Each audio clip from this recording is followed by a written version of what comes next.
This is Monday, January 5th, 2026. I'm Tomlyn Nicholson. A congressional plan to remove 1.4 million illegal migrants from Medicaid rolls is gaining traction, proposing a task force to identify and deport those receiving benefits in a push to save taxpayer dollars and enforce immigration laws. U.S. Special Forces have successfully captured President Nicolas Maduro and his wife in a high-stakes raid, marking a significant shift in international relations and drawing praise from lawmakers for bolstering America's stance against socialist regimes. The operation, announced by President Trump, involved coordinated efforts with allies to extract the couple from hiding, aiming to hold them accountable for years of corruption and human rights abuses. Americans across the nation are reacting with a mix of surprise and approval, viewing it as a bold move that changes the course of history in Latin America. The Biden administration increased the bounty on Nicolas Maduro to $25 million in January of 2025 for information leading to his arrest on narco-trafficking charges, up from $15 million set under Trump in 2020. The move was part of ongoing U.S. efforts to hold the Venezuelan leader accountable, later doubled to $50 million by the current administration amid escalating tensions.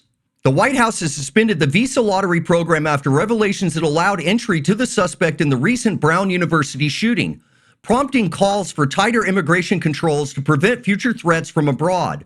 Officials cite security lapses in the system as a key factor, with immediate reviews underway to overhaul vetting processes.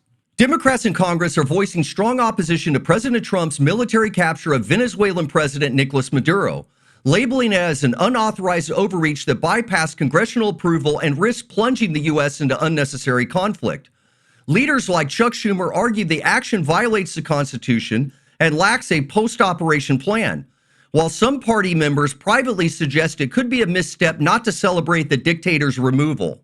19 states have launched a lawsuit against the Department of Health and Human Services, challenging federal mandates on funding sex change operations, arguing they violate states' rights and impose undue burdens on taxpayers. The legal action seeks to block what plaintiffs call experimental procedures pushed by progressive policies.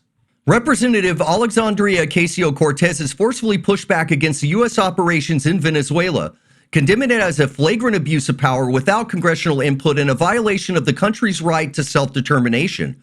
Her stance aligns with other Democrats like Governor Kathy Hochul, highlighting progressive concerns over potential escalation and long-term ramifications in Latin America. The first round of January Social Security payments is set to go out in just over a week, providing relief to millions amid ongoing economic pressures, with recipients urged to verify their details for smooth distribution.